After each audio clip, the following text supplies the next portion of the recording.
Assalamualaikum warahmatullahi wabarakatuh. Kami dari kelompok 3 Ekonomi Pertanian akan membahas sedikit masalah dari kebijakan input maupun teori yang mendalaminya. Perkenalkan, saya Putra Arif Budiman. Saya Leonita. Saya Hanida Widyastuti. Saya Tika Sumetri. Dan saya Ardia Budi Suryono. Sebelum masuk ke pembahasan, semoga teman-teman dan dunia diberikan kesehatan di kala pandemi ini dan tetap diberi semangat. Untuk yang pertama, kita langsung saja masuk ke materi.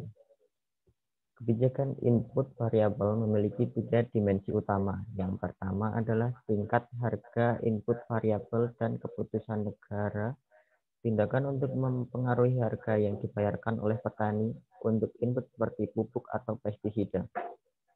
Yang kedua adalah sistem penyampaian input variabel dan menyangkut tindakan negara untuk meningkatkan arus fisik input ke petani. Yang ketiga adalah informasi yang tersedia bagi petani mengenai jenis, kuantitas, dan kombinasi input yang sesuai untuk sistem pertanian mereka.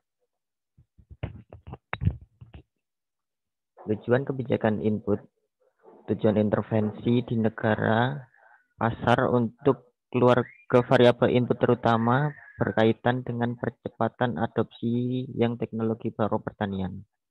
Dengan kata lain, mereka lebih mementingkan peningkatan hasil pertanian daripada distribusi pendapatan atau jenis tujuan sosial lainnya.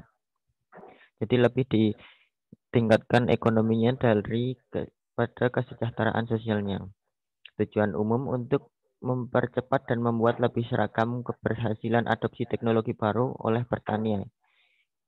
Dalam situasi di mana petani dianggap meremehkan keuntungan yang akan diperoleh dengan mengadopsi kombinasi input baru. Dan yang kedua, pasar dianggap tidak dapat memberikan masukan baru dengan daya saing ketepatan waktu, kualitas, akurasi informasi, dan cakupan geografi yang memadai. Untuk petani sendiri, yang pertama, untuk mengatasi perilaku menghindari risiko oleh petani yang menyebabkan mereka meremehkan atau mendiskontokan berlebihan hasil penggunaan input baru. Untuk menghindari kesalahan penggunaan input oleh petani yang mungkin terjadi pada basis trial and error, karena tingginya kejadian kesalahan tersebut akan cenderung menonjolkan risk aversion dan memperlambat penyerapan input baru oleh petani.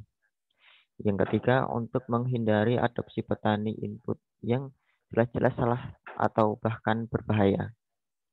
Kadang-kadang disebabkan oleh perilaku penjualan yang berlebihan oleh perusahaan pemasok input swasta di pasar yang tidak diatur dengan baik. Untuk pasar input sendiri, yang pertama, untuk menyediakan sistem pengiriman input dengan kondisi di mana pasar swasta dalam input pertanian tidak ada, dikembangkan 7 kali atau tidak kompetitif. Yang kedua, untuk menggabungkan pengiriman input dengan pemberian kredit untuk meringankan kendala modal kerja dalam penerapan input baru. Untuk mengatur dan mengontrol pasar benih unggul, untuk memastikan kualitas genetik varietas yang dinamis dari replikasi benih dan pengiriman benih ke petani. Dan yang terakhir, untuk mengatur dan mengontrol pasar pestisida atau pengendalian penyakit bahan kimia dalam konteks tindakan yang dirancang untuk menahan penyebaran hama atau penyakit pada tanaman yang tumbuh di bawah kondisi monokultur atau hampir monokultur.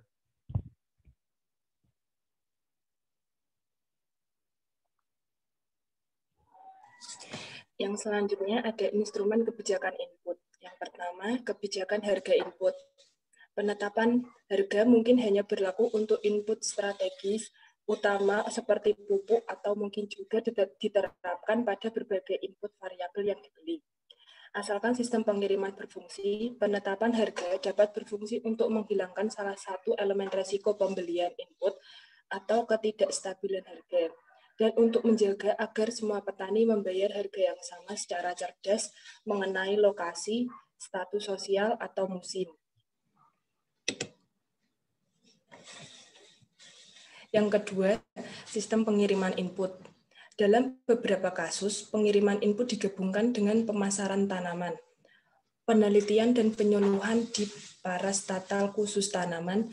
Di sisi lain, pengiriman input ditangani oleh cabang-cabang lembaga kredit negara. Sedangkan penyuluhan dijalankan dari Kementerian Pusat Pertanian. Di tempat lain lagi, sistem koperasi berperan sebagai distributor akhir eksklusif bagi para petani. Kekurangan yang dirasakan mungkin adalah kurangnya penyebaran klien secara geografis, umpan balik informasi yang buruk antara petani dan pedagang perkotaan, monopoli perdagangan lokal, dan sejumlah alasan lain.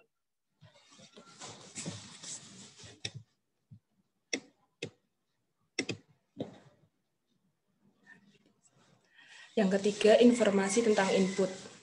Penyuluhan terdiri dari badan petugas penyuluhan pelatihan yang masing-masing dialokasikan pada satu kabupaten di daerahnya untuk memberikan nasihat dan melaksanakan pelatihan bagi perorangan atau kelompok tani. Yang selanjutnya ada masalah dan perdebatan kebijakan input. Yang pertama, ada masalah subsidi input. Berbagai masalah dan efek samping yang terkait dengan subsidi pada harga input variabel kini telah diketahui. Sebagian pengakuan mengikuti tren yang lebih umum dari ahli ilmu pengetahuan tentang kemanjuran kontrol negara. Sebagian disebabkan oleh ketidakmampuan banyak negara berkembang untuk menanggung beban keuangan subsidi input terbuka. Berikut contoh permasalahan subsidi input. Yang pertama, argumen harga perbatasan. Yang kedua, masalah yang paling terkontrol. Yang ketiga, masalah penggantian biaya. Keempat, masalah misalokasi sumber daya. Yang kelima, masalah kegagalan atau pengalihan pengiriman. Dan yang terakhir, masalah ekuitas. Yang kedua, masalah pengiriman negara. Konsep utama yang terkadang muncul dalam diskusi pengiriman input adalah akses. Akses berarti kemampuan masyarakat, terutama masyarakat berpenghasilan rendah, dengan berbagai keadaan untuk memperoleh komoditas dan layanan yang disediakan oleh lembaga negara. Mereka sering dilarang melakukannya karena tidak sesuai dengan kategori yang dilarang untuk lembaga tertentu. Yang ketiga, perdebatan kebijakan. Secara khusus, argumen berpusat pada dukungan harga output, subsidi kredit, dan peningkatan pengiriman dengan harga biaya penuh, sebagai metode yang berpotensi lebih unggul untuk mencapai tujuan yang sama seperti subsidi input. Argumen yang dikemukakan dalam 3 konteks ini dijelaskan dalam paragraf berikut. A. Subsidi masukan versus dukungan harga. 2 jenis argumen yang ditemui di sini. Yang pertama, berkaitan dengan efek alokasi sumber daya tingkat petani. Yang kedua, menyangkut kesejahteraan sosial dan biaya anggaran pemerintah dari satu jenis instrumen kebijakan terhadap yang lain. B. Subsidi masukan versus subsidi kredit. Kredit bersubsidi meningkatkan kemampuan petani untuk meningkatkan penggunaan input kas panggilan, tanpa mengganggu biaya peluang relatif antara input. Substitusi input yang tidak efisien secara sosial ini dapat dihindari dengan subsidi kredit.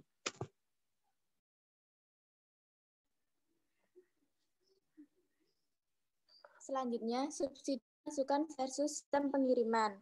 Perdebatan ini terjadi di antara mereka yang menganggap bahwa keputusan alokasi oleh petani dapat dibiarkan untuk mengurus diri mereka sendiri, asalkan kondisi teknis dan informasi yang sesuai terpenuhi, dan mereka yang menganggap bahwa insentif harga dapat memberikan dorongan yang kuat. Bahkan jika sementara, untuk tingkat adopsi teknologi baru, mereka yang mendukung subsidi berpendapat bahwa insentif harga jangka pendek diperlukan untuk memastikan bahwa petani memanfaatkan potensi peningkatan produktivitas yang tersedia bagi mereka. Ini adalah argumen disequilibrium dinamis yang sekarang kita bahas dalam konteks spesifik kebijakan pupuk. Selanjutnya, kebijakan pupuk. Respon pupuk yang disequilibrium yang dinamis. Tujuannya di sini adalah untuk mendeskripsikan logika ekonomi dari argumen disequilibrium dinamis untuk menerapkan subsidi harga pada input variabel seperti pupuk. Subsidi pupuk yang untung dan rugi. Subsidi pupuk melibatkan biaya finansial dan ekonomi. Biaya keuangan adalah pengeluaran aktual yang dikeluarkan oleh pemerintah untuk mempertahankan harga tetap yang rendah bagi petani. Biaya ekonomi untuk mengukur kerugian kesejahteraan sosial akibat divergensi antara harga bersubsidi dan biaya peluang sosial atau harga perbatasan atau biaya peluang pupuk.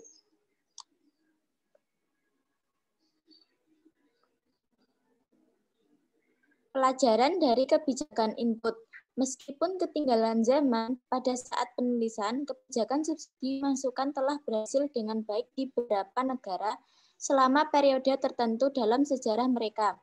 Kondisi mendasar agar subsidi memiliki dampak yang diinginkan adalah ketersediaan input yang tidak terbatas dengan harga bersubsidi.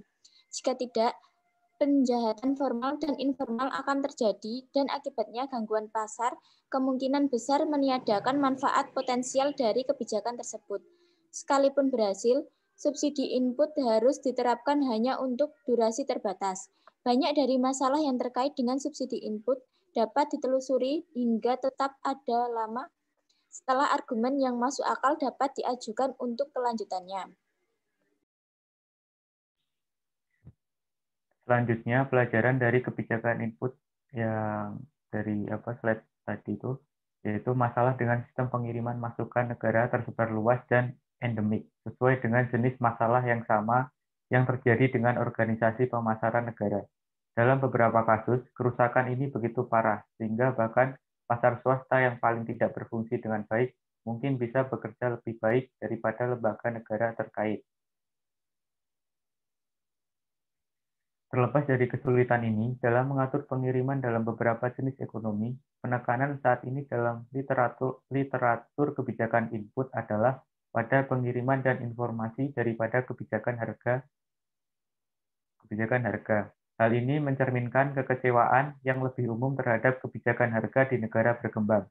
Namun, masih banyak masalah yang belum terselesaikan di bidang pengiriman input, dan konsensus belum muncul tentang peran dan fungsi yang sesuai dari sektor swasta dibandingkan dengan sektor negara dalam cabang kebijakan pertanian ini.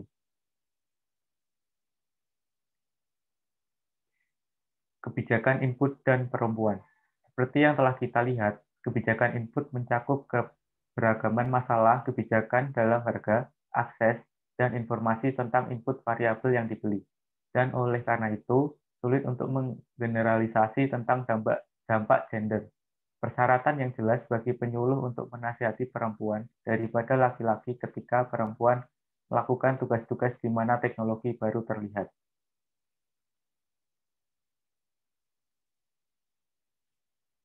Untuk kesimpulan dari materi kebijakan input, bab ini membahas kebijakan yang diambil oleh pemerintah sehubungan dengan input variabel di luar pertanian yang diperlukan oleh petani untuk merealisasikan manfaat teknologi baru.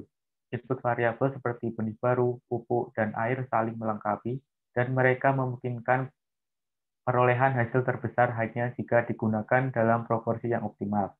3 dimensi intervensi negara di pasar input diidentifikasi. Ini adalah pertama, tingkat harga input variabel, kedua, sistem pengiriman variabel, dan ketiga, informasi yang tersedia bagi petani mengenai jenis, kuantitas, dan kombinasi input yang dibeli. Tujuan umum kebijakan input variabel diidentifikasi sebagai adopsi teknologi baru yang lebih cepat dan meluas oleh petani daripada yang akan terjadi oleh kekuatan pasar saja. Oke, baik, sepertinya presentasi dari kami cukup seperti itu. Kurang lebihnya mohon dimaafkan. Apabila ada yang ingin ditanyakan, mungkin bisa ditanyakan. Terima kasih atas segala waktu yang telah diberikan. Wassalamualaikum warahmatullahi wabarakatuh.